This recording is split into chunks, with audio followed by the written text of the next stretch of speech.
Ooh.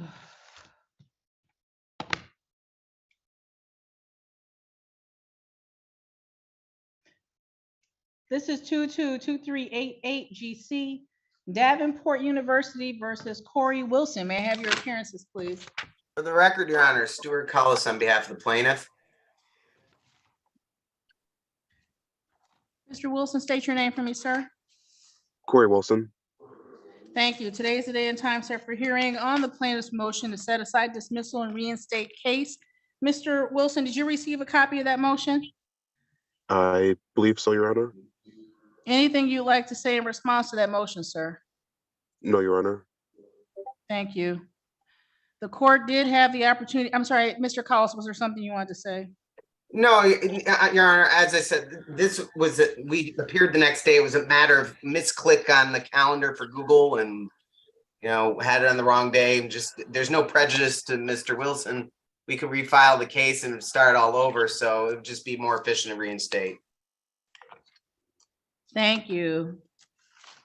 The court, having had the opportunity to review the motion, plaintiff's motion to reinstate case and set aside the dismissal is granted. Mr. Collis' office did supply a proposed order. The court has signed that. Mr. Wilson did appear at the hearing on January 3rd, and I cautioned you at that time, Mr. Wilson, that did not resolve the case in its entirety, and it was likely that we would be right back here. That being the case, would it be beneficial for you, Mr. Collis and Mr. Wilson, to go into a breakout room to discuss this matter? Would you just prefer the court to schedule it for its next pretrial? I'm certainly always willing to talk about these things, Your Honor. So if you want us to do so, I mean, I'm happy to do so. We could also, for all I'm concerned, if we can't resolve, consider the pretrial today so that we can move this case along. Either ways, I'm pretty easy. Mr. Collis, I have no preference at all. Mr. Wilson did file an answer originally that asked for a payment plan. So Mr. Wilson, if that's something you want to do, if you want to speak to Mr. Collis this morning and maybe get this case resolved. Yes, Your Honor. That'd be nice. Okay.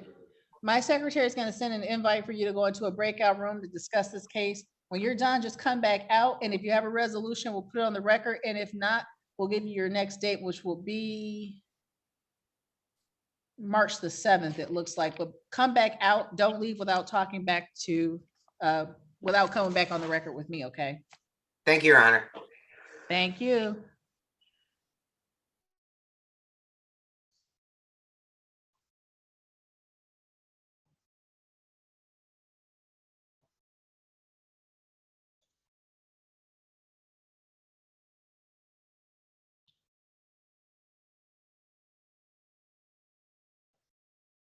Mr. Hill, my rule is 15 minutes past the scheduled start time. So if Ms. Provost has not appeared in the next couple of minutes, I'll get your case called and get you on your way, sir.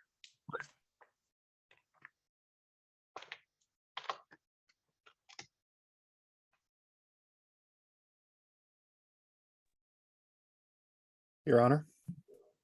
Sir. Good morning, George of Lakeshore Legal Aid. I'm here for Chattel Odom, but I hadn't had a chance to file an appearance. Just wanted to let you know. Thank you. And I see her coming into the courtroom right now, too. Do you need to speak to her?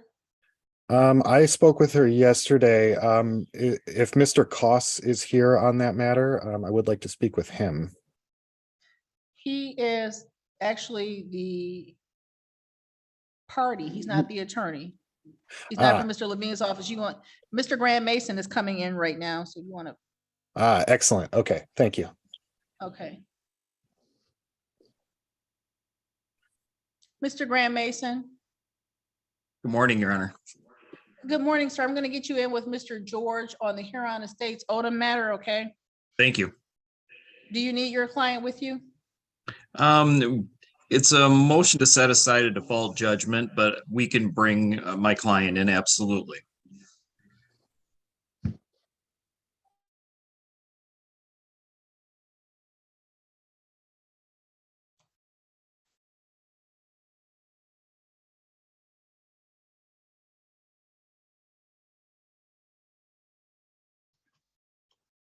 Mr. Hill,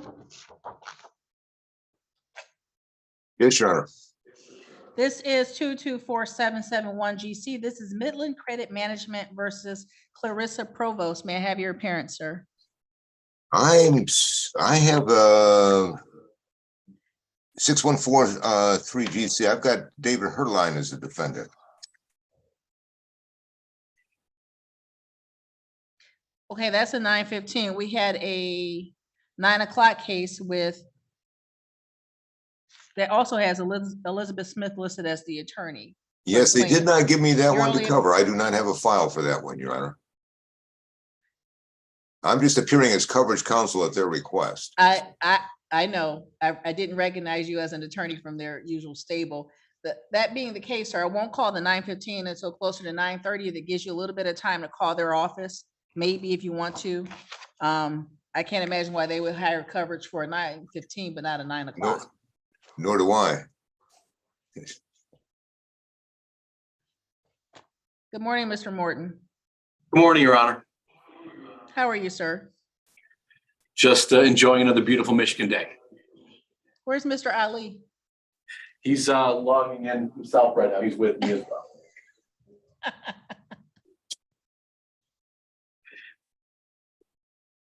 But I was going to advise the court that there's one matter already that I can advise that we are not moving forward on today. That would be? Lakeisha Phillips, which is case number 221701 LT. Have you advised Ms. Phillips of that? She turned over possession during the pendency of this motion and turned over So keys. in possession. let's call it, I'm sorry, 221701 LT, Trilogy Residences versus Lakeisha Phillips. Mr. Morton, your appearance, sir. For the record, Your Honor, Attorney Ian Morton of Palace Law on behalf of Trilogy. Thank you. And this case was scheduled today for hearing on the plaintiff's motion for issuance of an order of eviction. Mr. Morton, you were starting to say. Your Honor, at this time, we're going to withdraw a request for the entry of the motion, withdraw our motion for entry of the writ based off the fact that Ms. Phillips has turned over possession of the rental premises to my client. Therefore, the order of eviction is moot. Thank you. The file's been noted that the motion is withdrawn and that the defendant has surrendered possession back to the plaintiff in this matter. Should Ms. Phillips appear for some reason, we'll relay that information to her, but we'll consider this matter resolved for this morning. Thank you. Thank you, Your Honor.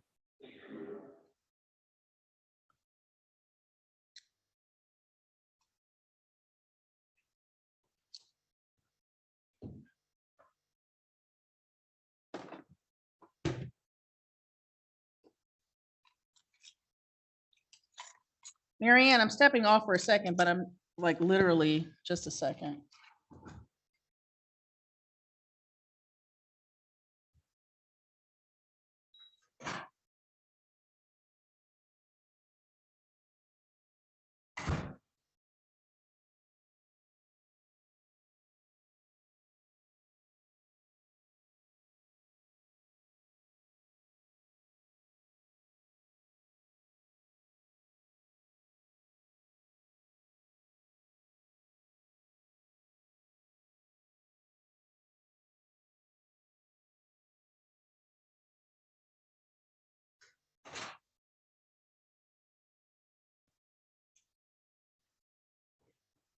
Yeah, Mary Ann, it's a for real house. The problem is I can only live in 5 cities, so it's not a for real house for me.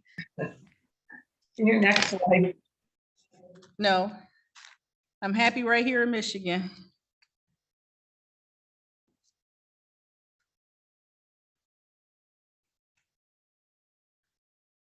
Oh.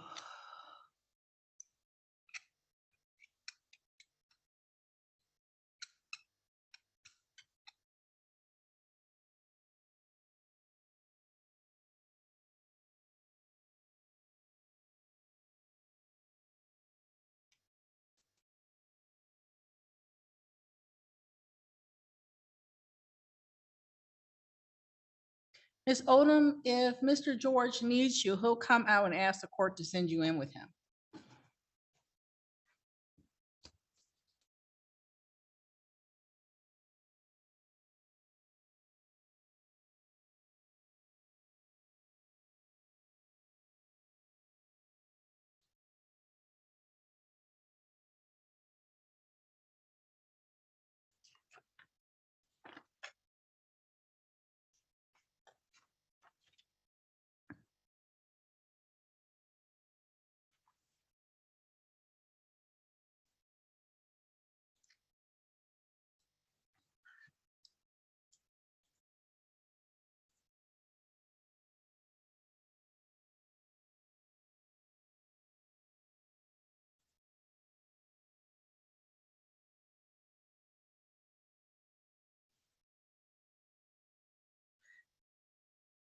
Mr. Hill, Mr. Hurtlian is on his way into the session. Do you need to speak to him before the case is called?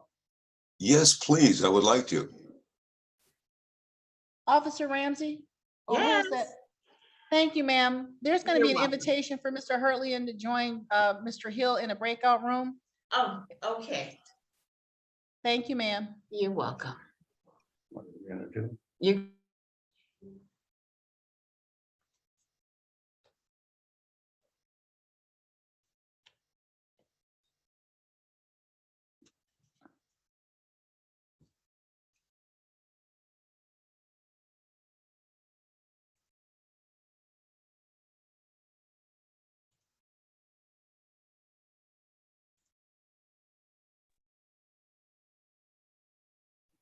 Mr. George, Yes, Your Honor. do you need Ms. Odom or will you be ready when Huron Estates pops out? I think we're all good to go, but I would like to request if Ms. Odom wanted to speak with me before we go forward, because she did send me an email in the background while I was in the breakout room. She asked, okay, we'll get you into a breakout room separately with her. Thank you. You're welcome.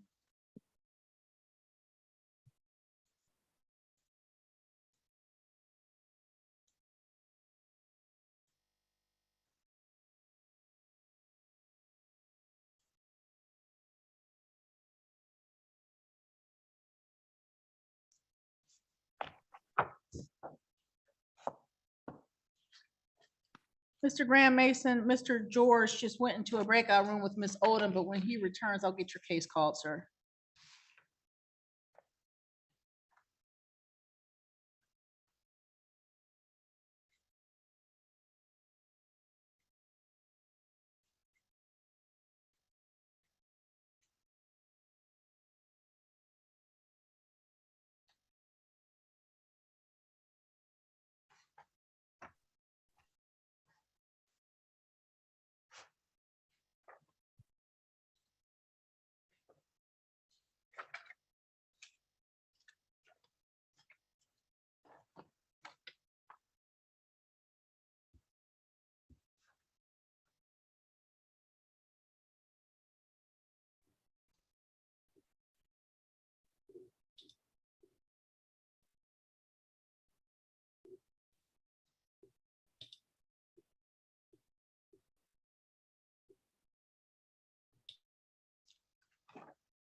Mr. Kuipers, do you need to speak to Ms. Harris? Yes, if I could. Thank you. We'll get you into a breakout room with her. Just a moment. Mr. Geisler, do you need to speak to Mr. Hickey? He has counsel, so I'll just sit back and wait. He has counsel? Yes, ma'am. Patrick Foley. This is their motion.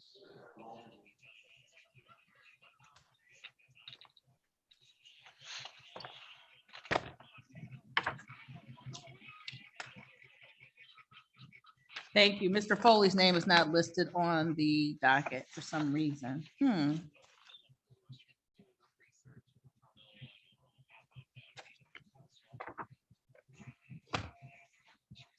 This is a recall of 222388 GC Davenport versus Wilson. Mr. Wilson and Mr. Collis, any progress in this matter? Oh, good. Good morning again, Your Honor. We have resolved this matter as Your Honor had anticipated. I sent over to Mr. Wilson by email a consent judgment, the post-consent judgment, where the damages in this case would be $2,328.46. Court costs of $202.81, statutory attorney costs $75, for a total of $2,606.27. Pursuant to the consent judgment, defendant will pay installments at the rate of $50 a month, beginning on March 7, 2023. Of course, statutory interest would still accrue. And that is the sum total of the agreement, Your Honor. I just need to know how you'd like us to handle that. Mr. Wilson, Yes, Your Honor. that's what you wish to agree to this morning? Yes, Your Honor.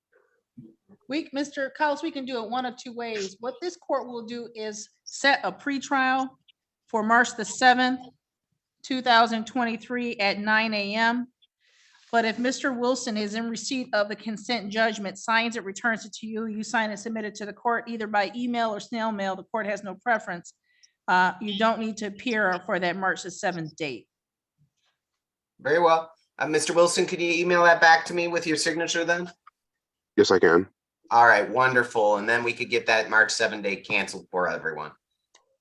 Anything Okay. else, Mr. Collis? No, Your Honor, that'd be at 9 a.m. assuming that things don't go right. Anything else, Mr. Wilson? No, Your Honor. Thank you. I hope not to see you in March. Have a good afternoon. I don't want to see you again in March either, although I enjoy seeing you every time I get a chance. Thank you.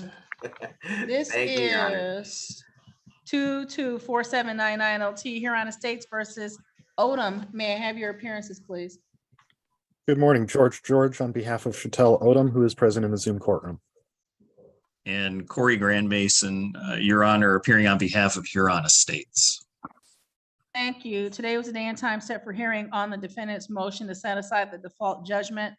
Mr. George, how are we proceeding this morning? Your Honor, I had a chance to speak with Mr. Grandmason and Mr. Koss in a breakout room. We have agreed to adjourn this matter for 2 weeks.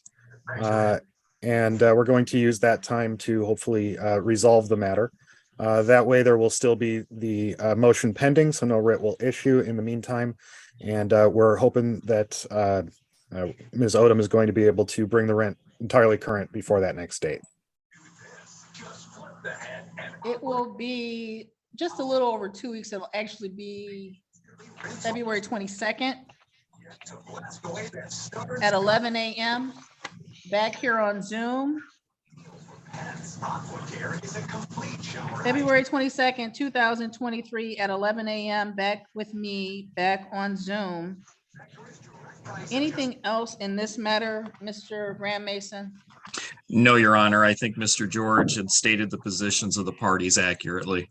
Thank you. Anything else, Mr. George? No, Your Honor. Thank you. Ms. Odom, I'll see you on February 22nd at 11 a.m. unless the parties resolve the case some other way before that date, okay? Thank you. You're free to go. Have a good day.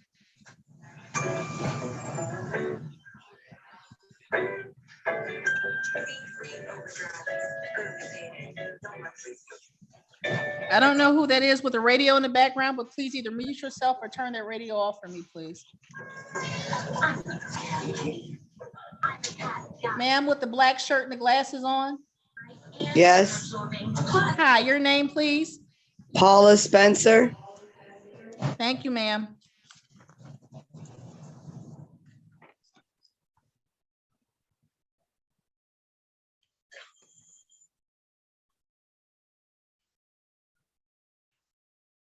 Ms. Spencer, you're just a little bit early. I have not seen Mr. Katz or anyone from his office just yet. That's fine. It's just I'm not too familiar with this Zoom, so I wanted to make sure I was on there. You're fine. We see you. We have you labeled now properly. Thank you. Thank you.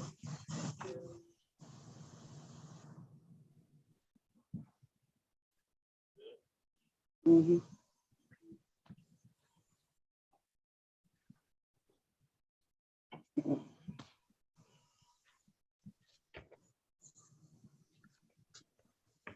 Mr. Morton, Yes, Your Honor.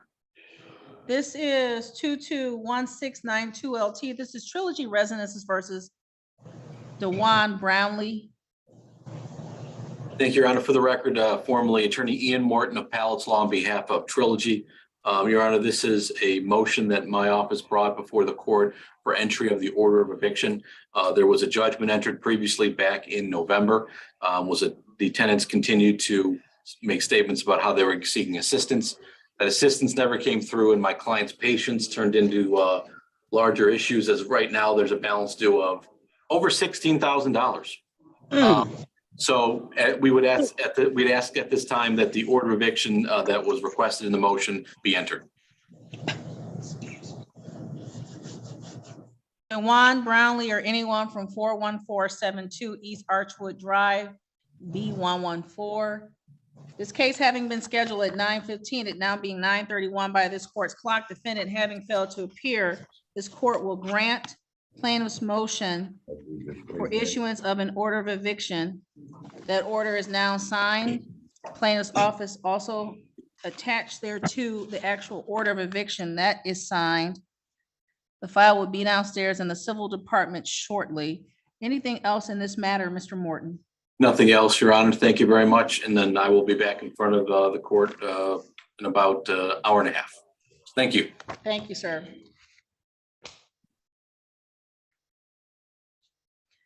This is 226143 GC Midland Credit Management versus David Hurtland. May I have your appearance, please?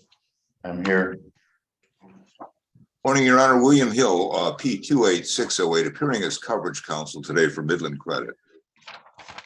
Thank you. Today's the day and time set for the pretrial in this matter. Mr. Hill, how are we proceeding? Your Honor, we've entered into a settlement agreement, okay? Apparently, Midland sent out a proposed consent judgment to Mr. Hartline. He never received it, but we're in agreement right now. The parties would agree to settle this case for the sum total of $1,056.58. No costs, no attorney fees. Mr. Hartline will pay us forthwith the amount of $120. Thereafter, on the 13th of each month, he will pay $100 per month until the judgment is satisfied. Midland will take no further collection action against him as long as the payment plan is honored. 120 forthwith. What is forthwith? Mr. Hartline says he can send one out today. If, as far as I'm concerned, as long as we receive it by the 13th, that would be acceptable, because it would be on the 13th of each month. He's going to mail one out today, he said. And is it not your office, Ms. Smith's office will mail that consent judgment to him? Your Honor, is it possible we can, I suppose that's what we'd have to do. Could we have permission? Mr. Hartline said he's given us permission to sign his name to that. If we can do that, we can sign it and get it out to you right away for entry.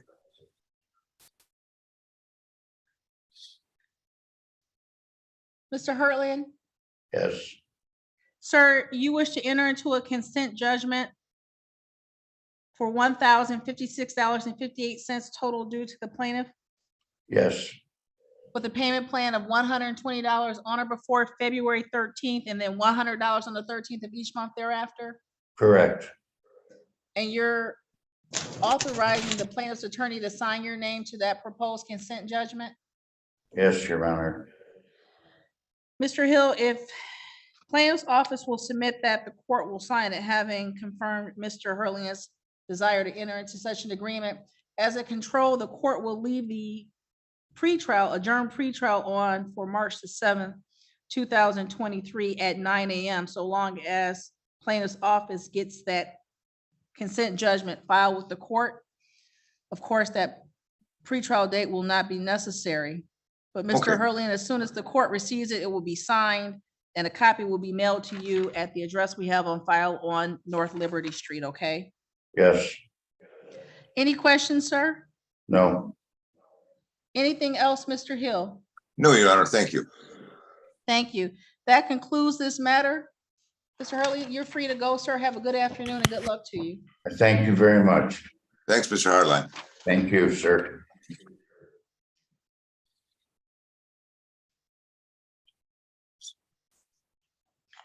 Mr. Hill, any update on that other matter, or does it not concern you at all? Yeah, no, I'm not getting any response at all. It's not, they haven't asked me to cover it, so I don't have any info or file or anything, so. No So- worries. So Is that it for you this morning, then? it is, thank you. Have a good day, Mr. Hill. Thank you. This is 224771 GC. This is Midland Credit versus Clarissa Provost. This matter was scheduled for pretrial at 9 a.m. It is now 9:35 a.m. by this court's clock. Marianne, if there's nothing else ready, let me double check and see if there's anything from Civil Department.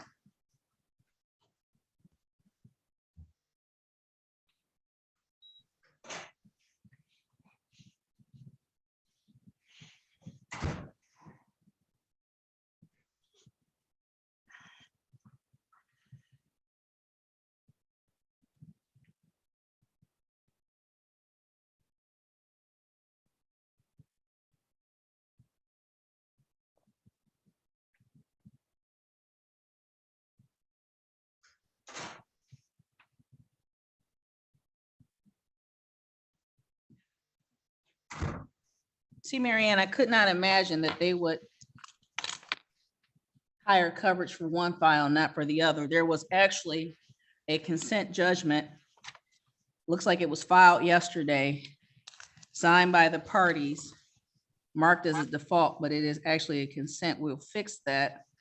Sign the consent judgment on the 224771 GC. Send that downstairs to the Civil Department.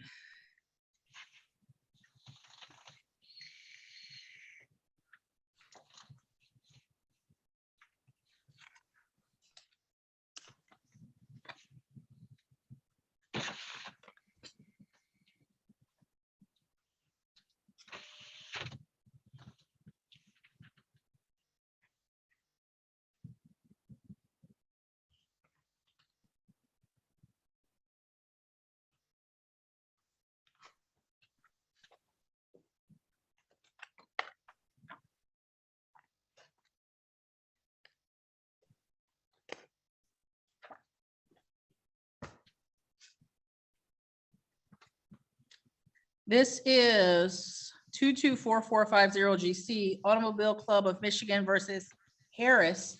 May I have your appearances, please? Yes, good morning, Your Honor. Matthew Kuipers on behalf of the plaintiff, P71348.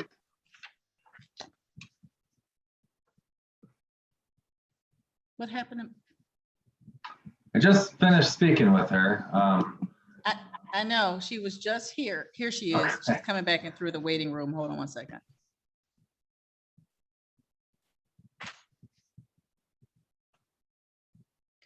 Ms. Harris, turn your video on, please. Unmute yourself and state your name for the record. Desmond Harris. Today is the day and time set for the first pretrial in this matter. The parties have had an opportunity to speak. How are we proceeding this morning? Hi, Your Honor.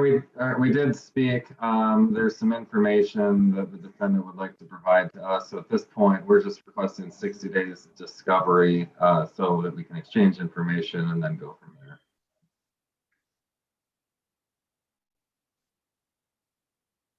Thank you, sir. 60 days discovery commences immediately, closes 60 days from now. We'll adjourn the,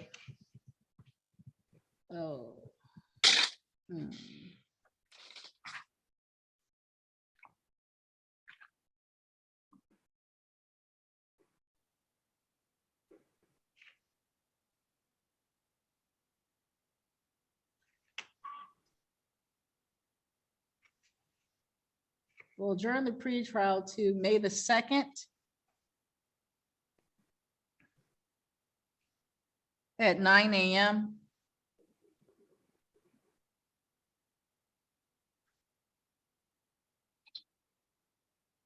That will be back with me, back on Zoom. Mr. Kuipers, does your office anticipate filing a motion in this matter? If there's no resolution, yes, more than likely a motion will be filed. We can use that May 2nd date as a motion date as well, if you wish. That would work, Your Honor. Thank you. Thank you. Ms. Harris, now that discovery is open, you may receive requests for information, requests to admit or interrogatories from the plaintiff's office. If you receive such a thing, you'll need to respond to it as provided in the document. If there's something you want, documents or information you want from plaintiff, you must submit that request to them in writing. Understood? Yes. Do I also send the document that I'm sending to them to the court as well, or is it just to them? If it's a document that you're responding to, just to them. If there's something you want to file with the court, you of course file it with a court copy to them or file. Both. Okay. Okay. Yes, makes sense. Thank you. Anything else, Mr. Kuipers? No, Your Honor, that's it. Thank you. Anything else, Ms. Harris? No. I'll see you back here in May. Have a good afternoon. You as well. Okay, thank you. You too. Bye. Thank you.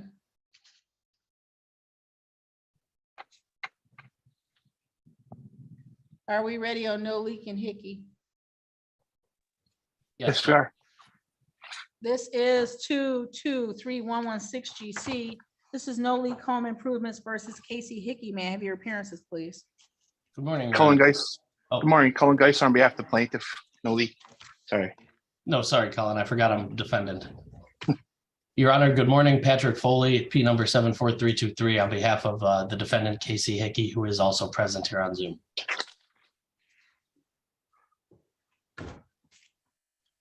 Thank you.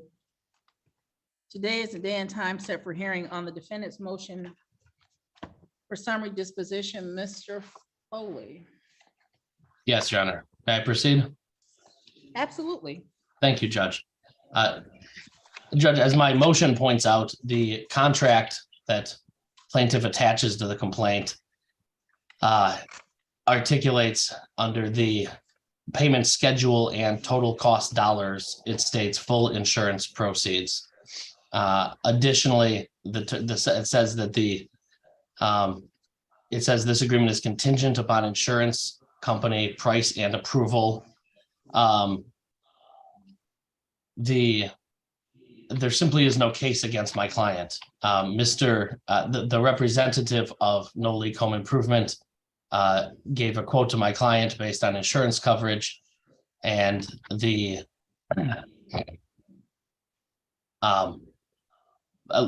it's that plain. I don't know how any way to put it. There's no description in the complaint as to how the plaintiff arrives at him being owed $13,000. There is no contingency written into this contract that my client would owe any direct money.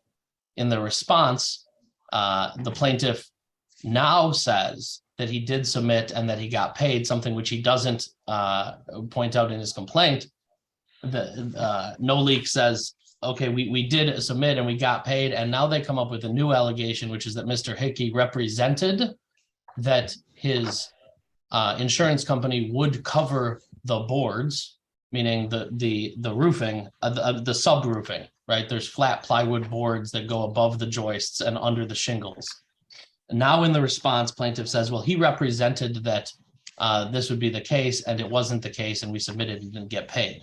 The problem is that even the paragraph that they reference in the complaint, or I'm sorry, in the contract attached to their complaint, where they say deck replacement bill as extra if incurred, $250 per square foot for OSB and plywood, and $3 a linear foot for planking, references 4 sheets and 20 feet, meaning that right there in No Leak Home Improvements agent's own handwriting, they refer to 4 sheets being used and 3 linear feet. And that is because that provision was related only to where there was an actual leak in the roof above my client's bathroom.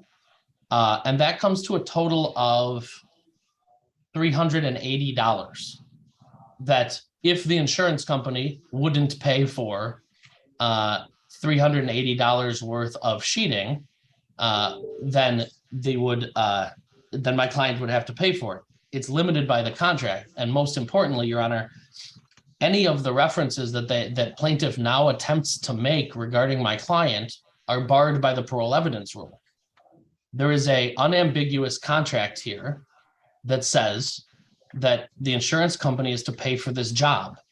And the full extent of my client's potential extra liability is $380 based on No Leak's own handwriting on the contract where they make notes and initial.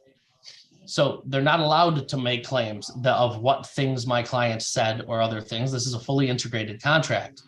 And beyond that, to the extent No Leak now tries to claim that they supplied many more boards than that, and that my client's responsible, they're bound by the statute of frauds.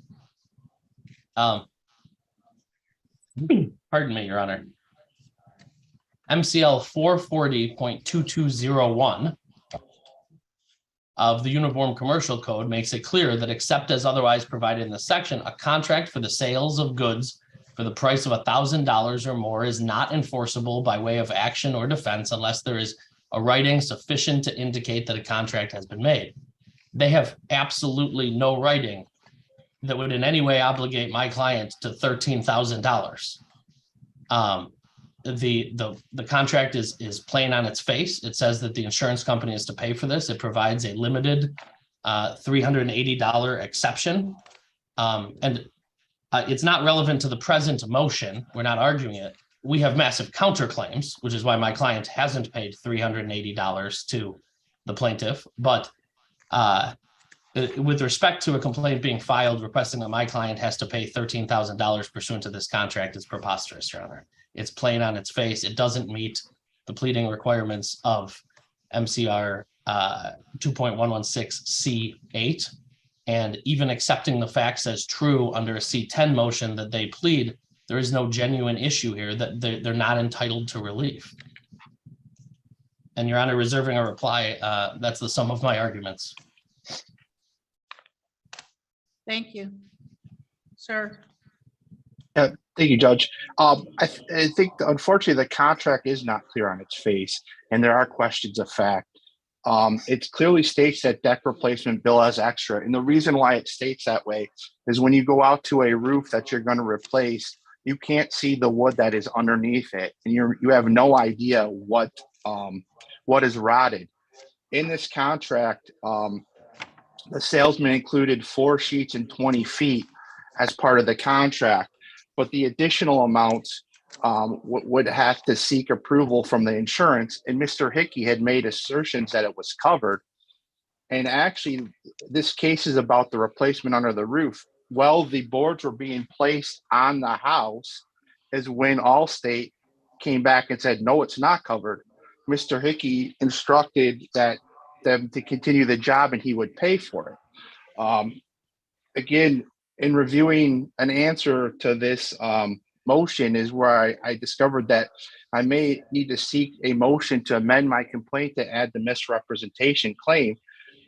This is a case where assertions were made, the work was done, and then when the bill came, it hasn't been paid.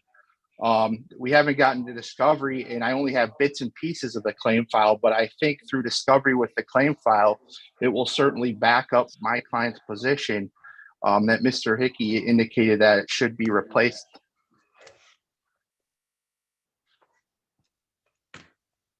Your Honor, brief reply. Before you do, I guess, Mr. Geisler, the question in reviewing the documents in the file is there somewhere where Mr. Hickey agrees to be liable for what you're claiming or what your client's claiming is $13,000 in extras? Yes, it's a section where it says, and it's poorly worded, and that's why I don't think it's clear, where it says deck replacement bill as extra if incurred. And then there's a clause in there that says No Leak Home Improvement will seek approval for customers, insurance companies out-of-pocket expensive upgrades for non-insurance related claims. So that's what they did. Once it was discovered this material would be needed, it was submitted in July of 2020 to Allstate. Allstate came back while the material is being placed on the house and denied the claim. Mr. Hickey instructed my client to finish the job, and that's where the questions of fact and issues in this case come about. And the total of that wood was like over $10,000.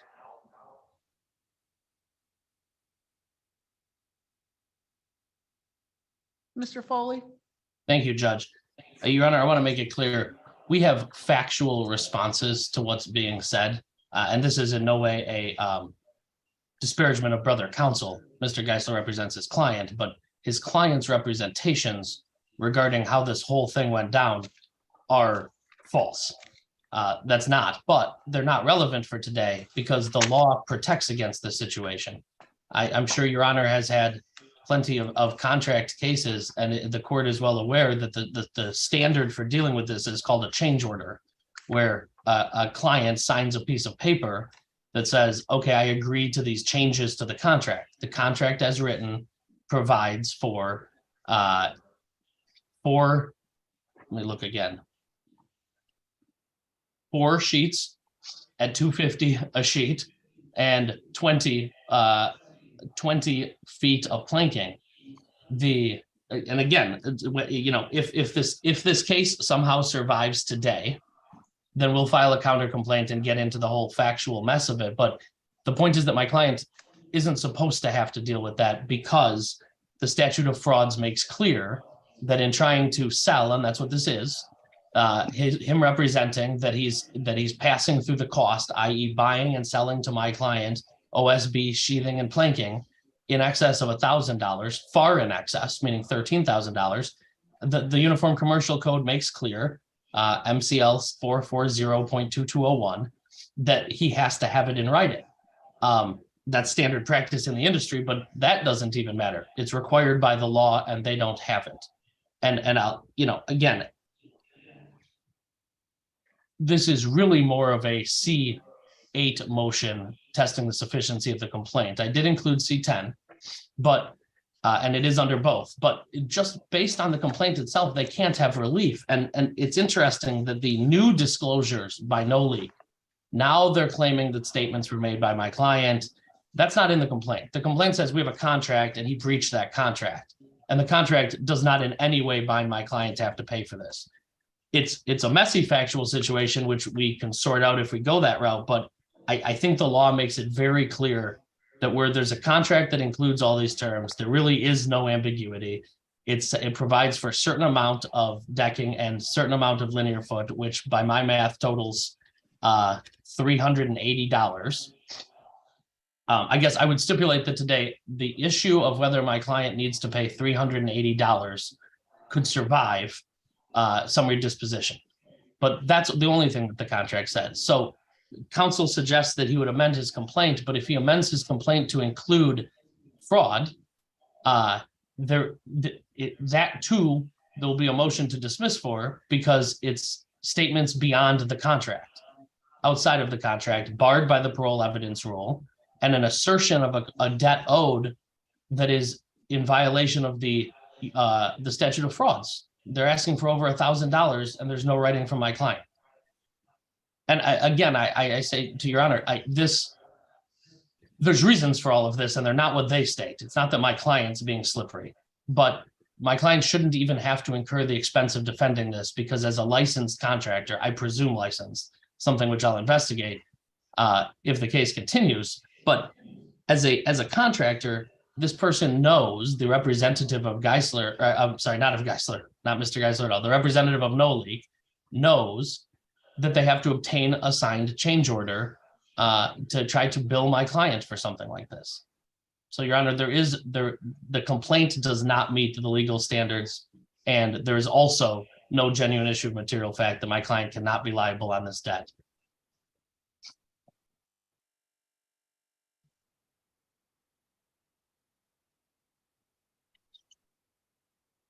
Anything else, Mr. Geisler? Again, Judge, I think there are clear, he's even admitted there's factual issues in this case, so I would ask that this motion be dismissed.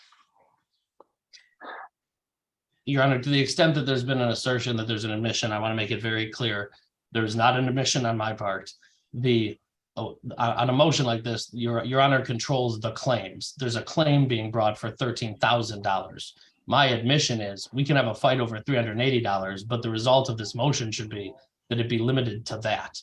Because my client should not need to defend against a $13,000 assertion contrary to the requirements of the parole evidence rule and the Uniform Commercial Code statute of frauds.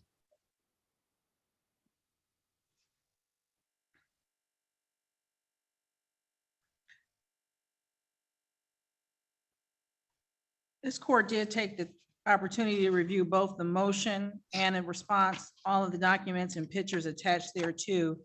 And the court is struck by the agreement by the parties, which indicate that the agreement is contingent upon insurance company price and approval. The agreement does not obligate the customer or company in any way unless it is approved by the customer's insurance company, accepted by No Leak Home Improvement.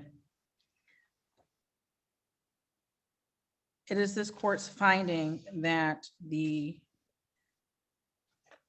defense motion for summary disposition is granted, that the plaintiff has failed to state a claim on which relief may be granted at this time. Anything else on behalf of the plaintiff? No, Judge. Anything else on behalf of the defendant? No, Your Honor. Mr. Foley, I didn't see that your office attached a proposed order to the motion. Would you submit an order to the civil department, please? I will, Your Honor. May I state for Thank the you. reasons set forth on the record? Yes, sir. Thank you, Your Honor.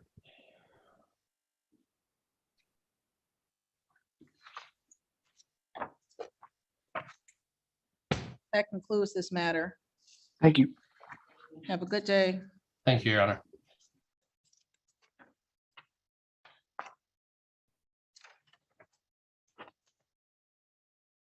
Mr. Graham Mason, this is 224535 LT.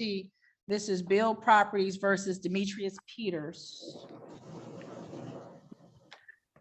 Good morning again, Your Honor. Corey Grand Mason appearing on behalf of Beal Properties. Demetrius Peters or anyone at 6353 Middle Belt Road, apartment number 2. Mr. Graham Mason, this motion in this case was scheduled at 9:30 a.m. It's now 9:57 a.m. by the court's clock. Defendant having failed to appear.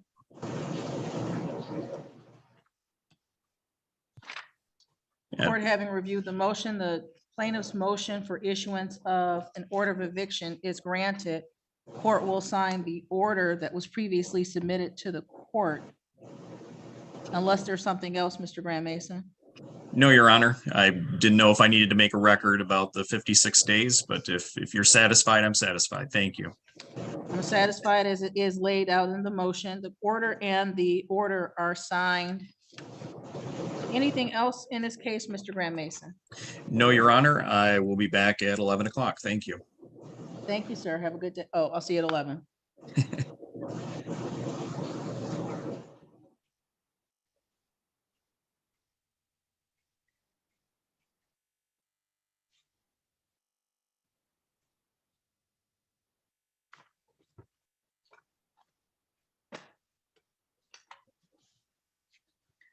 One 3362 GC Midland Funding versus Brian Bird. Good morning, Your Honor. Mimi Kalish on behalf of Midland Funding. My P number is 52383. Good morning, Ms. Kalish.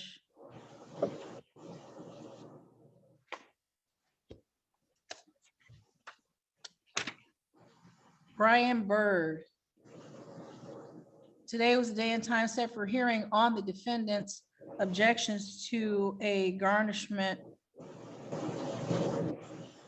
The objection indicates that there is an installment payment order that entered on October 30th, 2019. However, this matter being scheduled for 9:45, it now being 10 o'clock by this court's clock, Mr. Bird having failed to appear and the court having reviewed the file and finding no order for installment payment plan ever having been entered, the objection is deemed invalid and denied in its entirety. Ms. Kalish, anything else? Nothing further, Your Honor. If Mr. Bird does see fit to renotice this matter for hearing or refile his objection to garnishment and I have to appear again, I would just reserve the issue of assessing costs against the defendant, but nothing further at this time. Thank you. Thank you. Have a good day. Good to see You you. too. Thank you. You too. Thank you.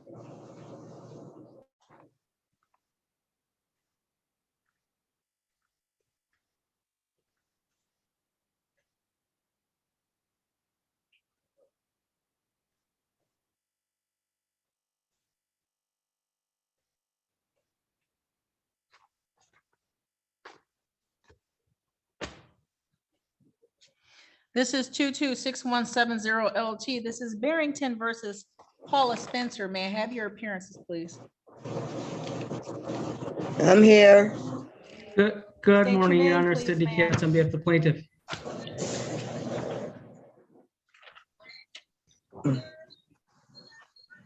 I'm here. State your name for me, ma'am. Paula Spencer. Thank you. Miss Spencer, you turn your video on for me, please. Today is the day and time. Where is it, babe? Where? There's nothing at the bottom. Hold on. Miss Spencer, we'll see if we can give you some Let's see if I can assistance. see. Look. Oh, start my video. There we go. Thank you. There you are. Okay. There had previously been a default judgment entered in error in this matter. Today is the day and time set for hearing on this non-payment of rent complaint. Mr. Katz, have you spoken to Ms. Spencer this morning? Yeah, Your Honor, we do have a consent judgment at this time. And it will be? Your Honor, there's currently a balance of $1,203 of past due rent, $165 of cost for a total. Mr. Katz, I'm Yes. sorry, start again. Okay, currently there's a balance due of $1,203 of past due rent, $165 of costs for a total of $1,368. Ms. Spencer has until February 24th to pay that amount, move out or work something out with my client. She was advised of MCR 4.201, and she did authorize me to submit it to the court with her verbal authority. Ms. Spencer, were you able to hear Mr. Katz just now? Yes, ma'am. Ma'am, and it's your agreement that there's $1,203 in rent due and owing? I thought it was 1368. That's the total. That's the total, but Ms. Spencer, help me. The rent total due and owing is $1,203. Okay, yep. And then $165 in cost to the plaintiff. Okay. So, okay, that's how, That's what okay. you, for a I total got of it now. 1,300. Okay, and All ma'am, you right. agree that that's the total amount due, $1,368? Yes, ma'am. And you agree that you will pay this amount or vacate the property by February 24th, 2023? Yes, ma'am. And because you appear on Zoom, there is not a signed consent judgment. Did you agree that Mr. Katz may sign your name to a consent judgment with these terms? Yeah, yes. And ma'am, Mr. Katz, did he explain to you that because you are not represented by an attorney, that this consent judgment will not be final and enforceable for 3 days? Yes, ma'am. Do you have any questions, Ms. Spencer? No, ma'am. Mr. Katz's office will submit a consent judgment to the court that has these terms. The court will sign it. The copy will be mailed to you at the address we have on file on Stephanie Street, okay? Yes, ma'am. That concludes this matter, Ms. Spencer. You have a good All right. afternoon and good luck to you, ma'am. Thank you. You too, ma'am. Thank you. Thank Have a you. good Thank day. you, Mr. Katz.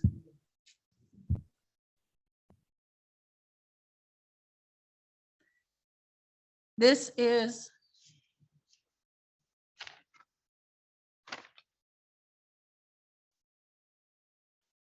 This is 215464 GC. This is Finley Beaton versus Calvin Turner, JC. I don't see, are they here? No, Your Honor, they've not appeared in the matter. Okay. There's already been a default previously entered, and it should just be J.C. Henderson and Connie Henderson are the only two remaining defendants. Thank you.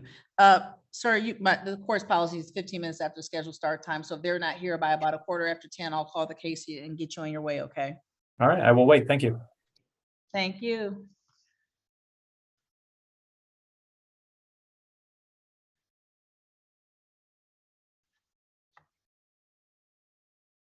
Mr. Robinson. Morning, Judge. Ooh, wow. Good morning, sir.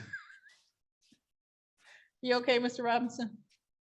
Actually, not bad today, Judge. Last 72 hours haven't been that fun, though, to be honest with you. I understand. Have you had the opportunity to speak to Ms. Canada Buchanan this morning? I haven't, Judge, but I think given this, I think we're going to have to set this for a bench trial, Judge. This is 225963 LT. This is the estate of Michael Miller versus Francina Canada Buchanan. Your appearances, please. Good morning, Your Honor. For the record, Steve Robinson appearing on behalf of the estate of Michael Miller. Francina Canada Buchanan. Thank you. Today was the day and time set for the pretrial in this matter. Ma'am, Mr. Robinson just indicated that he believes that we will need to schedule this matter for bench trial. Do you agree? No, ma'am. No, ma'am, you don't think there's a bench trial necessary? No, ma'am, I don't think their trial is necessary. Do you May I have state some the- agreement with the plaintiff? I'm sorry, you continue, ma'am. My question was, do you have an agreement with the plaintiff? No, but I don't understand why I am here, Your Honor. I do not owe rent, nor am I a tenant. We have a previously ordered judgment through circuit court, and I have currently filed a show cause on that. So this is the estate's attempt to circumvent the circuit court's order. This, where we are right now is if there is an order from a higher court that controls this matter, this court doesn't have it. So Mr. Robinson's indication to the court that a bench trial is necessary tells me there is not an agreement. If there's an order from a higher court that directs the parties on how to proceed and they haven't done that, that's something you take up in that court. This court can't undo or redo an order from a court of higher jurisdiction. So what the court will do is set the matter for a bench trial. Okay. I typically do these in person because of the documents necessary to support a claim in a termination or in a landlord tenant case, which that is what this is. I guess my question to you, Mr. Robinson, is how many witnesses do you anticipate, sir? Probably 2, Judge. And how many witnesses? 4.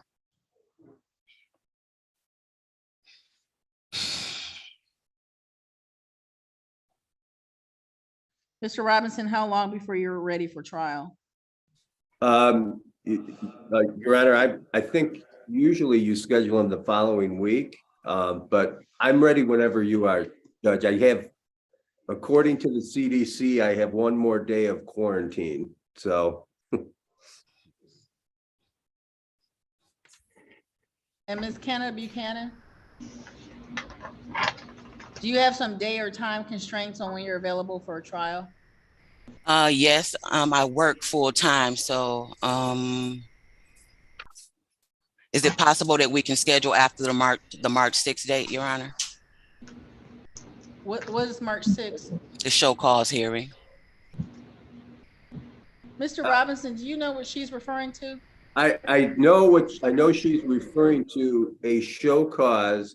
I did receive a copy of I have not received a notice of hearing on that, so I'm not familiar with any dates.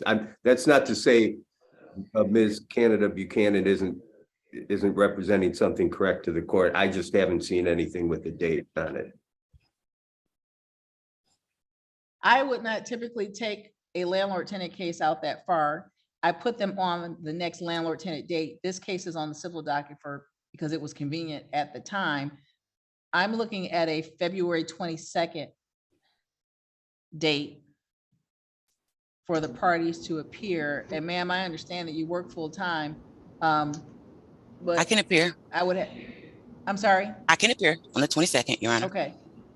That's the 22nd. I would anticipate doing it in the afternoon so that you're not stuck with the other second hearings.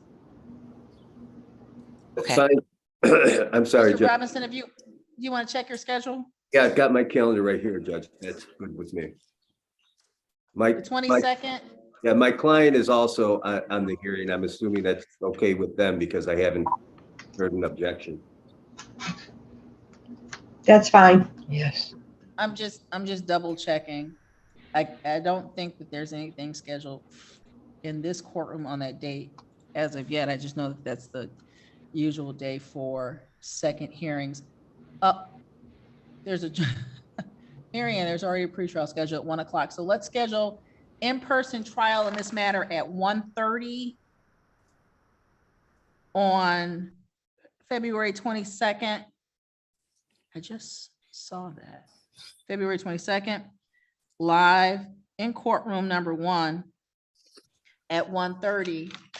Ma'am, bring all necessary documents and witnesses with you. Mr. Robinson, if you receive something from a higher court that would suggest that this matter does not need to or cannot go forward on that date at that time, or same thing to you, Ms. Canna Buchanan, if there's a reason why we should not be prepared for a live trial on that date, as soon as you become aware of it, let this court know so that we don't. Your So that Honor, we don't have you come in just to say that this matter is stayed by some other proceeding. Your Honor, if I may, if I do receive a copy of an order, an actual order to show cause, or Ms. Canada Buchanan, would the court mind if I emailed that to Your Honor and for you to decide whether whatever that says is acceptable to you? Because I don't want to be stepping on any toes either. So would you If mind? this court, absolutely not. If this court receives documentation from either party that suggests that this matter is stayed by a proceeding in a higher court, then I will just renotice it for our next second landlord tenant cycle, which will put us first or second week in April. But the order has to be unambiguous. Right. I have seen the proposed order, Judge, and I can state that there is no stay provision in it, but again, I would rather have the court look at it rather than me make that decision, so. Okay. Flush. Anything else, Mr. Robinson? No, Your Honor, thank you. Anything else, ma'am? No, Your Honor, thank you. I'll see you on February 22nd unless we don't. Thank you. Stay safe. You're welcome. How do I get out of this?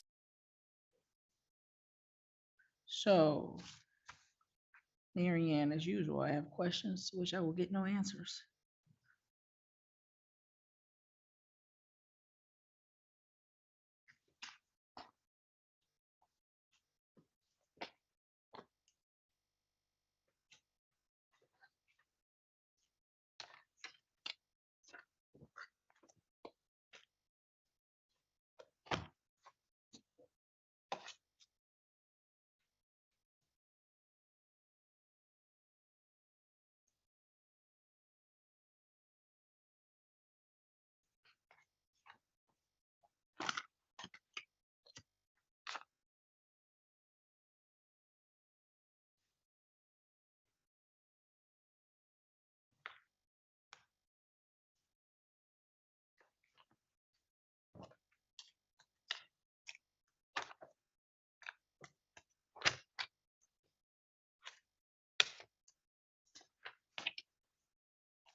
This is 215464 GC. This is Finley Beaton versus J.C. Henderson and Connie Henderson. May I have your appearance, sir? Yeah, John Ivanchik on behalf of the plaintiff, Your Honor, Finley Beaton.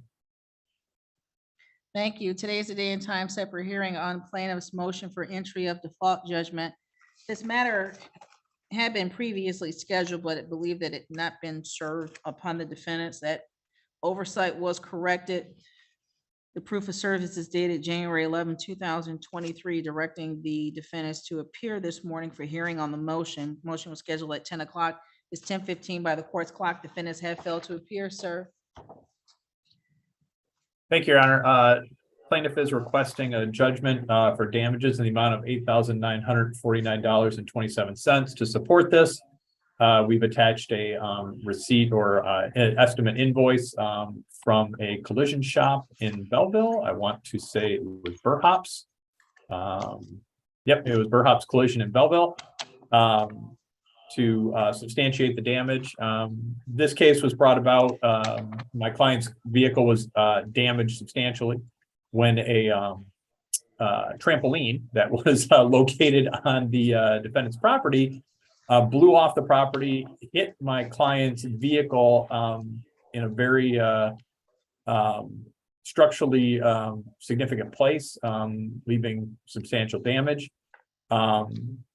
I believe that the request for a default judgment is supported by the invoice that's attached. We'd also request court costs in the amount of, I have $326.70 in the judgment, but when I totaled it this morning, it came up to $343.70. So I'm fine with whatever the court wants to add there. And then statutory attorney fee of $75.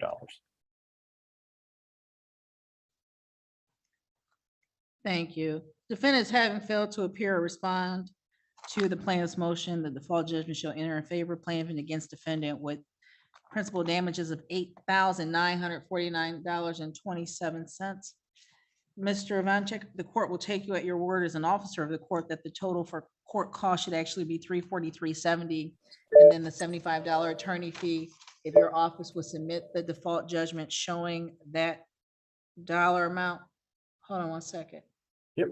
Thank you, Mary Ann. Submit that, you can submit that electronically or by snail mail. The court has no preference.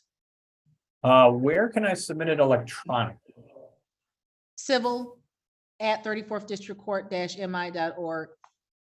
Okay, I think I have that. You have that because you've used it before. Thank you, Your Honor, for telling me what I know. Oh, no, I mean, I know that I've received stuff from your office that I personally, but the court has received electronic submissions. It's that same address. And they'll Okay. get it up here. I'll get it signed and get it back to you, okay? Thank you. I had another matter. It was scheduled at 10. It was, my clients were the Freemans. We settled it with Judge Green. I think the court called last week because they haven't received the judgment as of yet. We received it because I signed it. My note Oh. says signed settlement. Okay. All right, good. I was just looking on the register of action. It didn't say that as well, or I guess it does. Well, hold on one second then.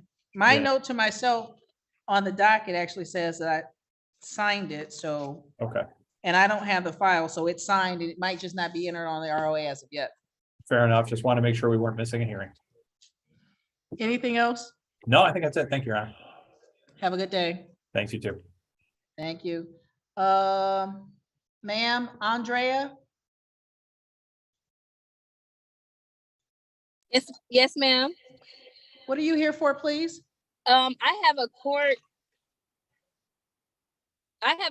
date. I'm so sorry about that. It's for 10:30 for garnishment. What's the name on the file? Do you have the case number? I can get the case number for you. Oh, no, Miss Watkins? Yes. I see you. You're just a little early. Your case is Yes, ma'am. scheduled at 10:30. I Oh, haven't I seen Ms. Cohen's office as of yet. No, you're fine. Sit tight.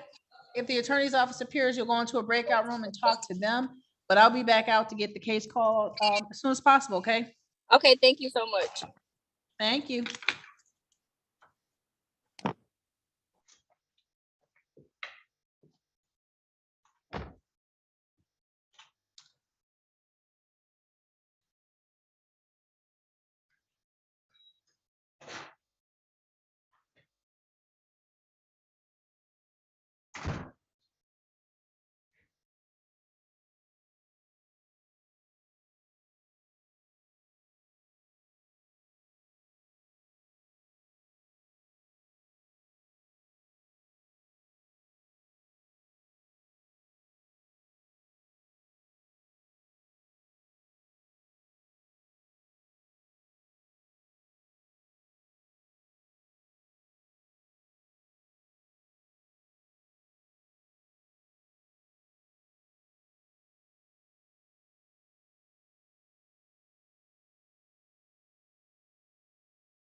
Good morning, sir.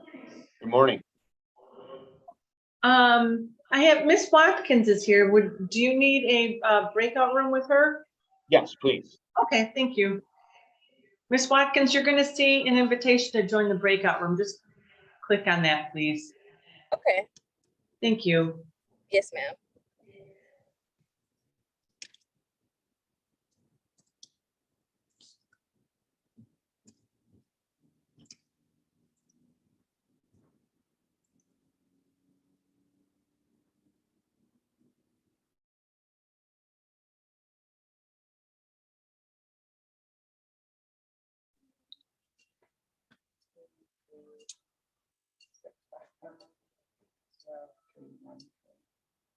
Is it in my phone? I understand. Did his number show up? Because I thought I had his cell number too. You may have it in that phone. Good morning, Mr. Schwartz. How are you? I am fine. How are you? Another swell day and a long line of swell days. I like that. Yeah. What case are you here for this morning? Barrett, Barrett. Ken Barrett. I don't see it on our docket. It's today for sentencing. Oh, you know what? Wrong courtroom. This is or wrong day or courtroom. This is Judge Martin's civil docket. Oh, well, how did that happen? I don't know. Let me look. Let me see if I can pull her up in our system. Wait, 1 second.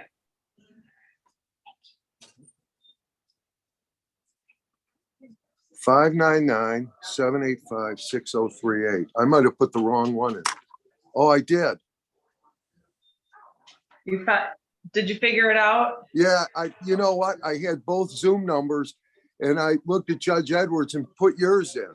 Oh, okay. All right. So, Well, sorry. no Have a problem. great Good seeing day. you. You too. Bye-bye. Thanks.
Sir, can you hear me?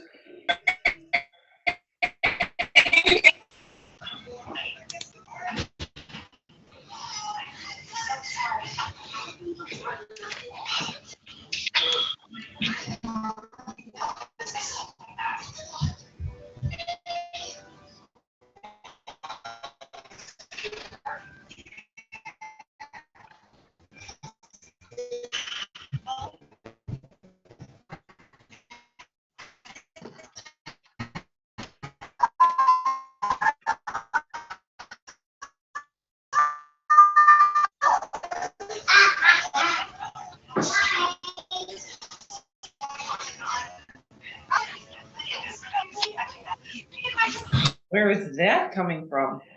I can't tell. It shouldn't be coming from it.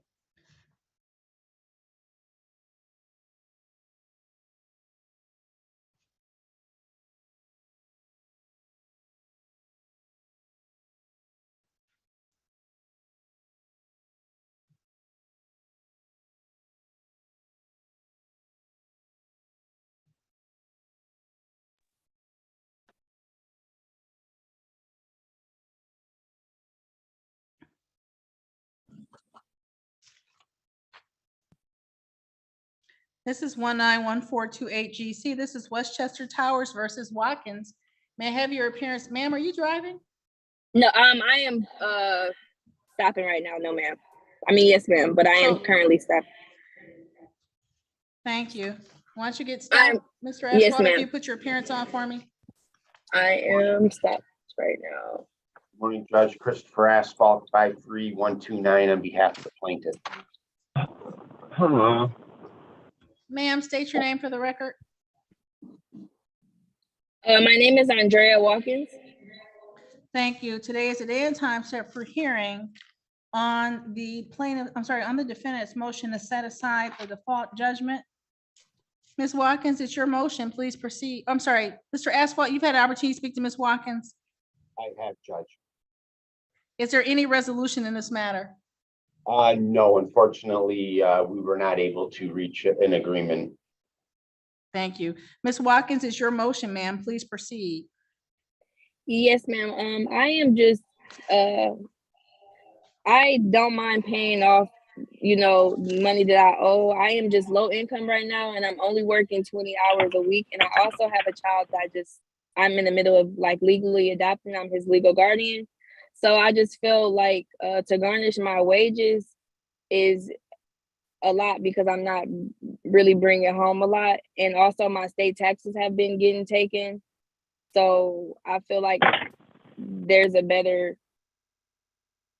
I don't know the exact, I feel like we could come up with a better solution, for both of us to, benefit. Me paying them off benefit me. I mean, paying them off, benefit both of us, if that makes sense.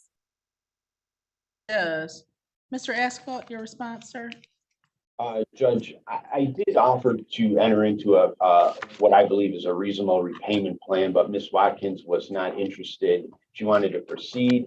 This is her motion to set aside the default judgment. I don't believe in her motion or in her verbal response today that she's shown good cause as to why she failed to answer or defend. She certainly has not pled or argued a meritorious defense. As such, I would request that the motion to set aside the default judgment be denied. Anything else, Ms. Watkins? Yes, Your Honor. I also, so I didn't leave Westchester Towers on just bad terms. I had problems with roaches infestation, they kept coming back over and over again after Westchester Towers sent multiple people out to spray and do things like that for pest control. I was very young at the time. I had just brought a baby home from the hospital. That's the child that I still have right now. So it was not a good situation or health it wasn't just good. It wasn't good for me or the child. So it wasn't like I didn't ask Westchester Towers to fix it, if they could move me to a different apartment. I did not leave on bad terms. I told them that I was leaving, that I would no longer be staying there. So after that, they still charged me rent. So I just feel like these charges aren't even all the way correct. They're saying like $3,000, and I wasn't even there for a full year. So I just feel like if we do not set aside the whole judgment, I feel like we need to do something to how much they're asking me to pay. Ms. Watkins, here's the issue. The matter before the court this morning is your motion to set aside the default judgment. Yes, And ma'am. in that motion, you have to give the court it says good cause for your failure to appear or answer. The court reviewing the files shows that you were served personally back on April 15, 2019. And when you didn't file a response or appear, default judgment entered in the amount of $3,202. Over the last almost 3 years now, there have been repeated bank garnishments and tax garnishments. You were on notice that this case was outstanding, and so you didn't take any effort to present a defense at that time. And at this time, we are past the time for you to challenge the judgment, for you to challenge the underlying complaint. And for those reasons, your motion to set aside default judgment will be denied, and the court will enter an order to that effect. What it sounds like this morning and what it appears in the letter that was attached to your motion is that you are looking for a payment plan and you don't want to be garnished, but that is not what is before the court this morning. Your Honor, I never was personally served anything in regards to this garnishment. I didn't even know exactly what a garnishment was. Ma'am, no. Yeah. Not personally Yes. served the garnishment, personally served the lawsuit, the summons and complaint back in April of 2019. Yeah, I'm not aware that I was served that either, ma'am. When did you first know about this case? I actually just noticed about this case when I got a garnishment from my manager. You didn't know about the tax garnishments in 2019 and 20 and 21? Your Honor, honestly, I didn't even know what they were taking money for. Like, I never called the state to even verify that they were taking money. I just know that my state taxes were being taken. So your answer to the question is yes, you knew that your tax refund was being intercepted. Yes, but not by Okay. Westchester Towers. But the state sends disclosures in response to the tax garnishment. The point of the court this morning is that you knew about this case back in 2019. So your motion to set aside default judgment has to show that there was some reason to set aside that default judgment from April of 2019. When you tell the court that you knew about this case and didn't do anything back then, the court can't upset the judgment. That's full stop, period.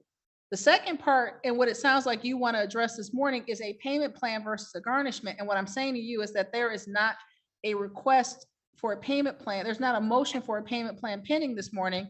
Mr. Aswad has indicated that he attempted to discuss that with you this morning, but that the parties could not come to an agreement on a payment plan in lieu of a garnishment. I guess I should have, ma'am, I guess I should have brought an attorney because I'm really not understanding exactly what's going on. I am like totally confused about. Which part is confusing? The part that, well, not all of it, but the part that you're saying that I knew about it, like, are you saying I didn't know about the case directly. I honestly found out about the case not too long ago when my taxes were garnished. I knew my state taxes were being taken, but I also had tickets and stuff going on. So I don't really know that Westchester Towers were like intercepting my state taxes. I found that out after the fact. I never was served anything stating that they were going to garnish or take or. So you knew that somebody was taking your taxes, but your tax refund, but you're saying you didn't know who it was? Yeah, I wasn't really familiar with state and federal tax. Like I just like at the age that I am now really understand what state and federal taxes are. So I knew like I had got in trouble like with tickets and stuff like that. I knew like I had been on probation and stuff before. So I wasn't fully aware that Westchester Towers were taking my state taxes. I actually just talked to their attorney not too long ago, and she's the one who even told me that they were really they had took one of my state taxes. Mr. Asphalt, anything else, sir? No, Judge, just as the court indicated, she was personally served with the summons and complaint. I would again just request that the motion be denied.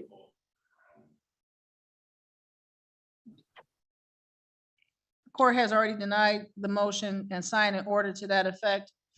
Ms. Watkins, the time to challenge the judgment just has passed. It's, and that's the basis for denying your motion. You haven't set forth either a good cause or a good cause for failing to appear back in 2019. You haven't set forth a meritorious defense to the underlying complaint. That does not mean that the parties if not this morning, at some future date, cannot discuss a payment plan, or you can't motion the court for a payment plan. That's just not what's before the court this morning, okay? Can I bring an attorney next time, like to this court hearing? This is it. There's nothing else No, outstanding. I'm with the gonna court. put, I understand that, ma'am. I'm gonna put in a motion because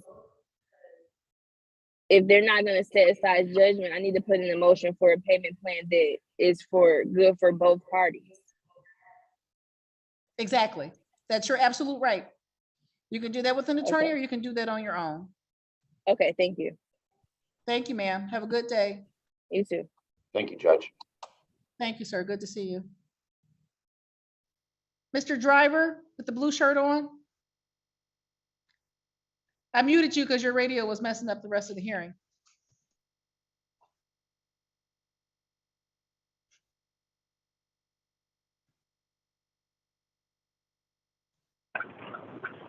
Thank Okay, you. I'm Your gonna name, park sir? now.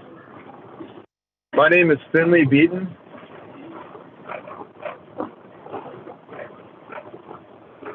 Your name is what? I'm sorry.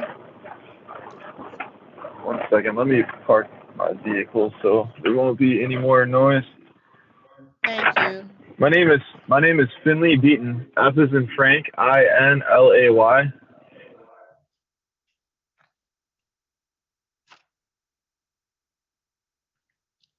You have a case scheduled this morning, sir?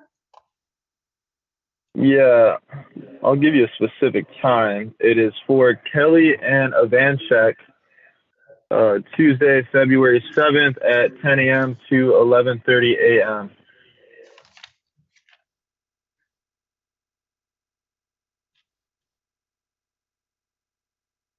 Oh, Finley Beaton. Correct.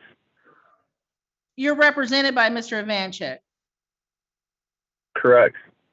That case is already done. Default judgment will enter in favor of plaintiff and against defendant. He's already come and gone. Oh, okay. Yeah, they rescheduled it for me. I didn't know about that. You're okay. Okay. You follow Have a with great day, Mr. Judge. You too. Thank you. Bye-bye. Bye-bye. Good morning, Ms. Snyder. Good morning, Your Honor. How are you, ma'am? I'm doing well. How are you? Wonderful. I have not seen Ms. McCaskill as of yet. This court's policy is 15 minutes after the scheduled start time. If she's not here by about 11:15, I'll get your case called and get you on your way, okay? I appreciate you, Your Honor. Thank you. Ms. Thompson, Mr. Graham Mason was here earlier. He should be back momentarily. We'll get you to the breakout room so you can discuss the case. Same thing, Ms. Chambers.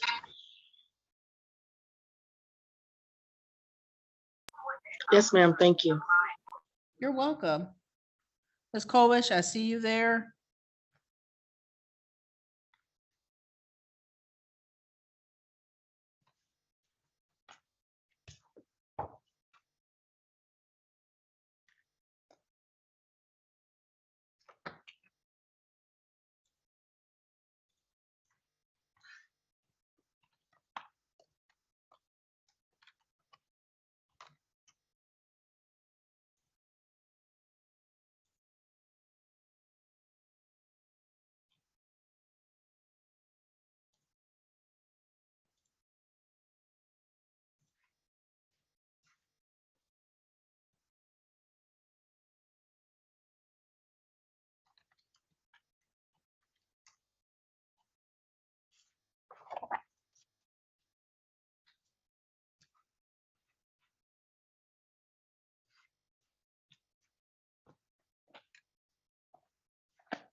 Mr. Graham Mason, Ms. Chambers, Ms. Thompson are here.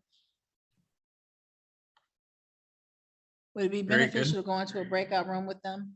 Yes, along with Ms. Kobish as well. Marianne will get you moved into the rooms with them. I appreciate it. Thank you. Thank you.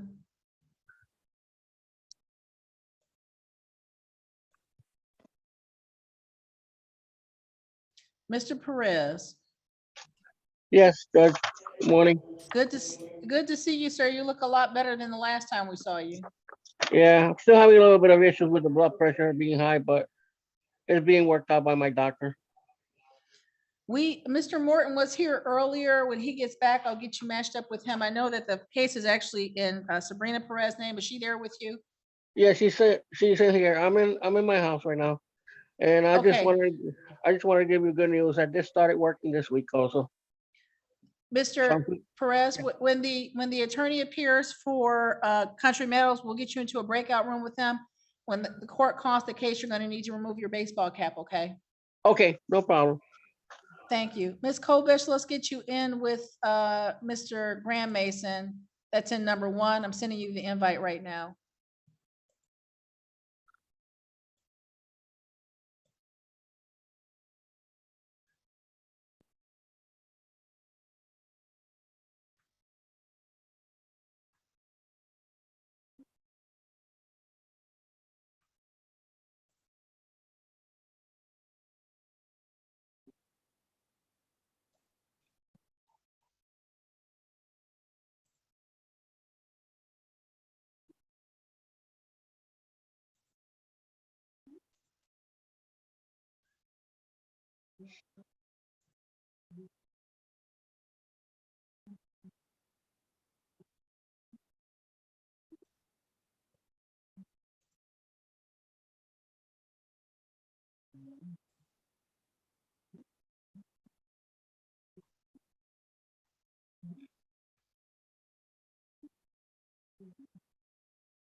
Sabrina?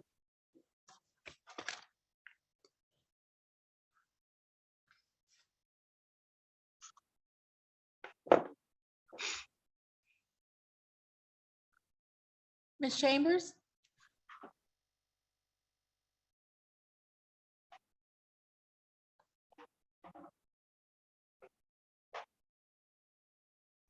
Thank you. I'm sorry, I couldn't get it off mute. I just wanted to let them know that I haven't been received the invitation to go into the breakout room.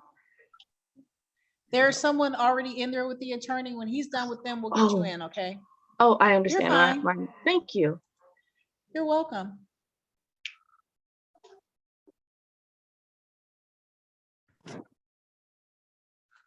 Mr. Morton, the Perez's are here.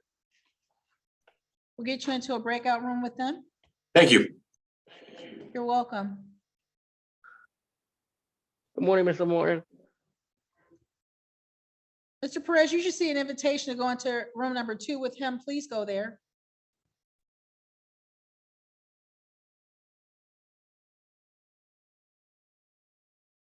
Thank you, Marianne.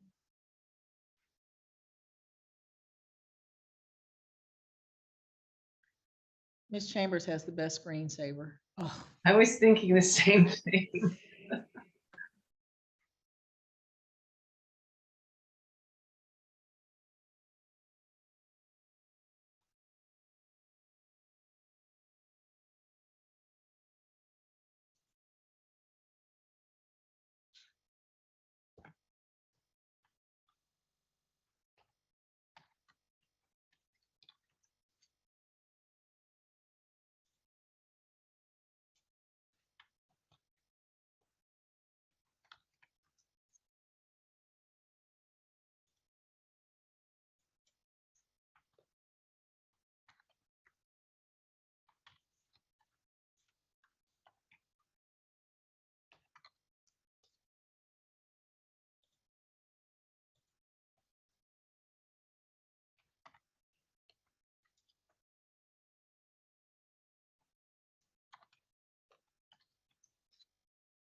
Hmm.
This is 2261290T. This is Park Estates versus Cammie Thompson. May I have your appearances, please? Yes, Your Honor. Corey Grand Mason appearing on behalf of Park Estates. Ma'am, unmute yourself and state your name for the record, please. Cammie Thompson. Thank you. This case was adjourned previously to verify the balance due and owing. Mr. Grand Mason, How are we proceeding this morning? Have an understanding and we'll be entering into a conditional dismissal to have amounts paid due and owing before the end of the month. We would simply ask for a control hearing date so that we may submit the conditional dismissal prior to then. The terms of the conditional dismissal? The terms of the conditional dismissal that the current rent to retain possession of $922.11 plus court costs of $170.14 for a total of $1,092.25 will be paid on or before February 28th, 2023, or Article 4B of the conditional dismissal will apply. The ability to seek an eviction via affidavit.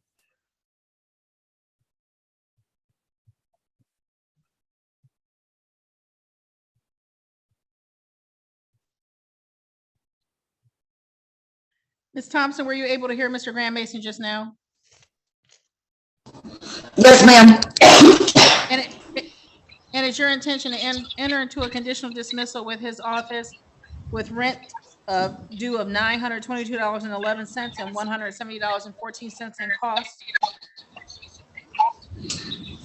Yes. And that total is $1,092.25. It'll be paid on or before February 28, 2022. Yes, ma'am. You understand if you pay this amount, the case will be dismissed? Yes. Mr. Graham Mason's office will prepare that conditional dismissal and send it to you for signature. So long as you get it signed, he'll countersign it and file it with the court. And that will resolve the matter, but we'll technically adjourn this case to February 22nd at 10 a.m. back on Zoom, back with me. You will not need to appear so long as you sign that conditional dismissal, get it back to his office so that they may file it with the court. Once it's submitted to the court will sign it and a copy will be mailed to you at the address we have on record, okay? Okay. Anything else, Ms. Thompson? Bless you, Ms. Kobish. No, ma'am. Thank you, Ms. Thompson. You're free to go. Have a good day. You too. Thank you. Mr. Graham Mason, we'll get you back into a breakout room with Ms. Chambers and your client, okay? Thank you, Your Honor. You're welcome.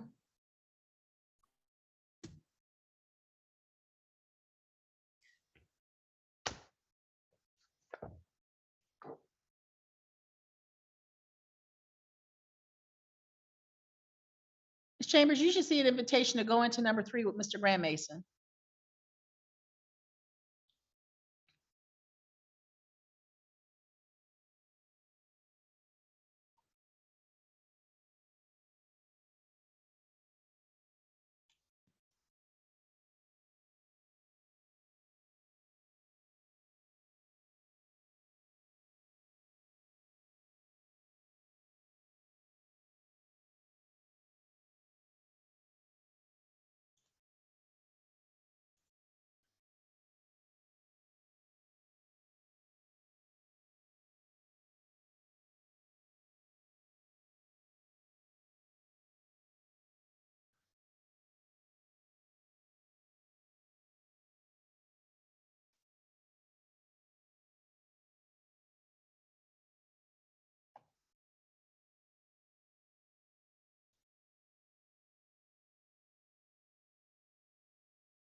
Ms. Snyder, have you had any communication with Ms. McLemore on this matter? I have not, Your Honor. Let me look. I'm sorry.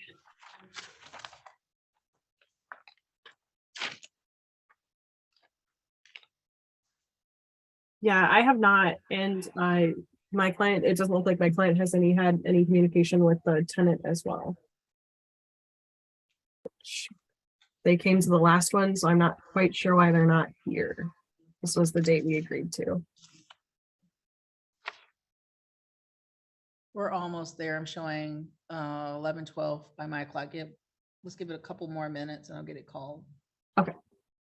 Thank you. Thank you.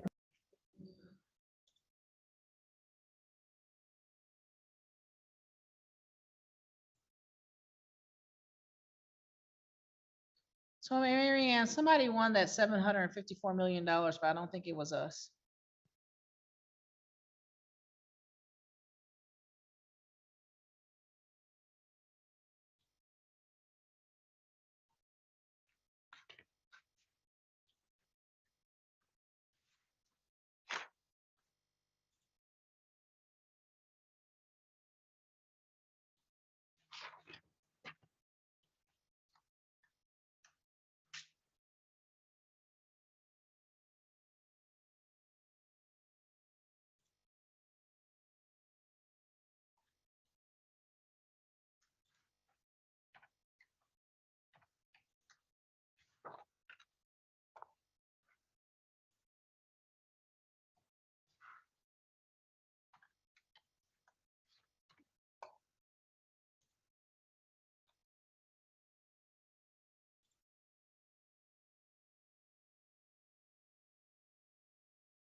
This is 226304 LT. This is Woodside Square versus Heaven McCaskill. May I have your appearance, please, ma'am?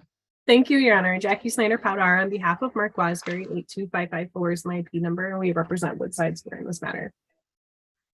Thank you. Today was the day and time set for the adjourned hearing in this matter. We last appeared on January 18, 2023, at which time Ms. McLemore appeared with the defendant. Ms. McLemore has not filed an appearance. She has not appeared this morning, and the defendant, Ms. McCaskill, has not appeared. Anyone from 61649 East Alexander. There is no one in this court's virtual waiting room, no one in this court's breakout rooms that are unidentified. Ms. Snyder, how would you like to proceed in this matter? Your Honor, at this time, we would move that the court enter a motion for default judgment be entered against Ms. McCaskill and all occupants. The rent to retain possession, ma'am? The rent to retain possession is $4,514.40. Court costs $164 for a total of $4,678.40 to pay or vacate. Defendant having failed to appear at 11:15 this morning for an 11 o'clock case, default judgment will enter in favor of plaintiff and against defendant with rent to retain of $4,514.40, $164 in court costs for a total judgment of $4,678.40. Ms. Snyder, if your office would submit the judgment to the civil department for entry, to be appreciated. Yes, Your Honor, we will do so. And the judgment date being the 17th, is that correct? Yes, ma'am. Thank you, Your Honor. Thank you. Have a good day. You too. Thank you. This is 226112 LT Park Estates versus Chambers. May I have your appearance, please? Yes, Your Honor. Corey Graham Mason appearing on behalf of Park Estates. Stacia Chambers. Thank you. Today is the day and time set for the adjourned hearing in this matter. We've been adjourned from January 11th and the 18th over balance. The need to confirm the balance in this matter. Mr. Graham Mason, you had a chance to speak to Ms. Chambers. How are we proceeding this morning? We will be proceeding much the same way we did in the prior case. We are putting together a conditional dismissal for all amounts due and owing to be paid before February the 28th of 2023. Rent to retain possession in the amount of $2,103.91.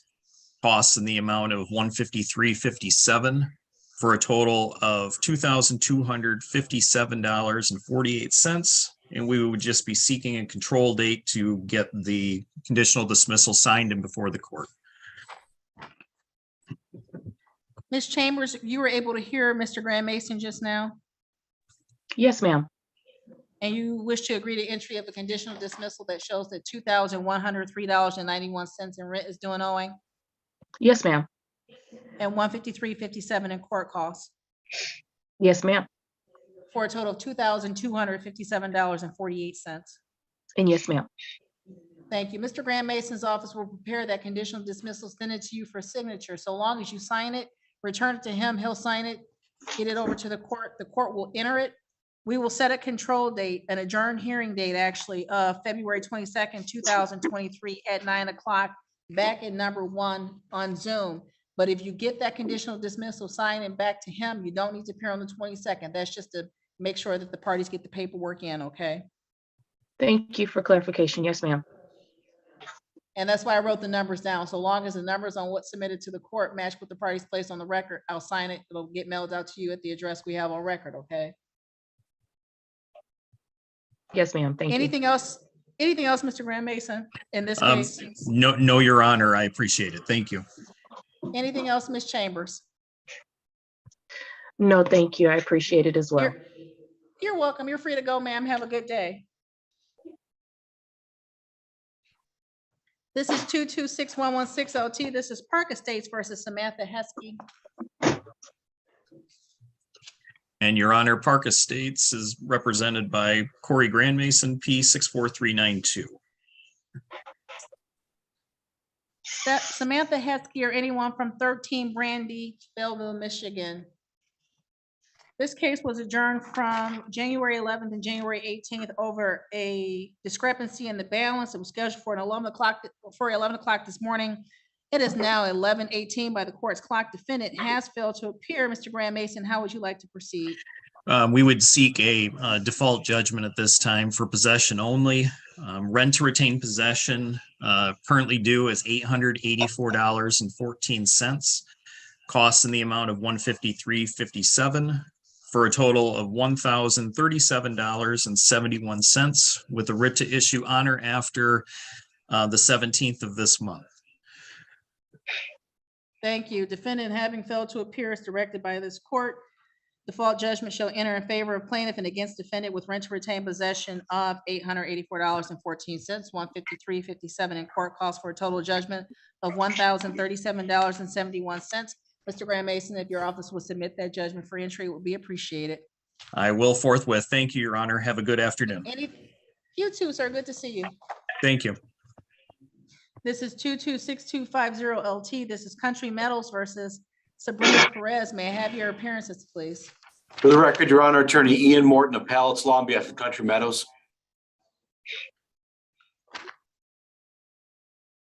Mr. Perez, where's Miss Perez? She's right here. State your name for me, please, ma'am. Yes. Sabrina Perez.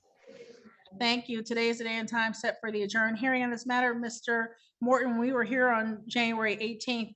There was a possibility of a settlement in this matter. How are we proceeding this morning? Your Honor, the parties have agreed to enter into proposed conditional dismissal. Terms are as follows. As of today's date, including the month of February, the total is $2,745.62. The terms of the payment arrangement are as follows. Was it on the 24th of this month, the tenants shall pay $500. On the 28th of this month, they shall pay $1,000. On the 10th of March, they shall pay $500. And then on the 24th of March, they shall also pay $500. On the 31st of this month, the remaining balance along with. I'm sorry. That 31st of this month, 31st of March. 31st of March, 31st of March. 31st of March, the remaining balance, as well as March's rent and utilities shall be due and owing. As long as those payments are made, was it in the timelines provided, then the case shall be satisfied and shall stay dismissed. So we agreed to a payment arrangement, giving them out, with payment terms till the end of March to be able to bring it current. I also advised them that this agreement is not final for 3 business days. Further, the fact is that they gave me permission to sign their name to the agreement because we are all Zoom. Mr. Perez specifically as an occupant will agree to sign the terms as well. And then I will submit this proposed agreement to the court again, which will be submitted as a conditional dismissal. Mrs. Perez, you were able to hear everything Mr. Morton just placed on the record? Yes, I did. And those are the terms you wish to agree to? Yes, And the payment plan setting forth payments on February 24th, February 28th, March 10th, March 24th, and March 31st are accurate? yes, And Mr. Morton also indicated that because the parties are appearing virtually, there's not a signed conditional dismissal, and you've authorized his office to sign the conditional dismissal on your behalf? yes,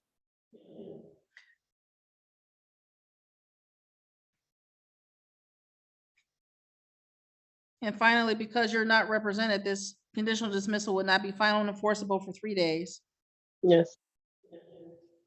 Do you have any questions, Mrs. Perez? No, I thank you a lot. No. Thank you, ma'am, and thank you to your husband for his assistance. Mr. Morton's office will get that conditional dismissal prepared, get it emailed over to the court. As soon as the court receives it, it'll be signed and a copy will be mailed to you at the address we have on file, okay? Okay, thank you. Anything else, Mr. Morton? Nothing else, Your Honor. Anything else, Mrs. Perez? No, that's about it. I thank you guys so much. You're so welcome, ma'am. You have a good day and good luck to your husband. Thank you. Thank you, Your Honor. I believe that's my only matter. It is. Have a good day and good to see you, Mr. Ali.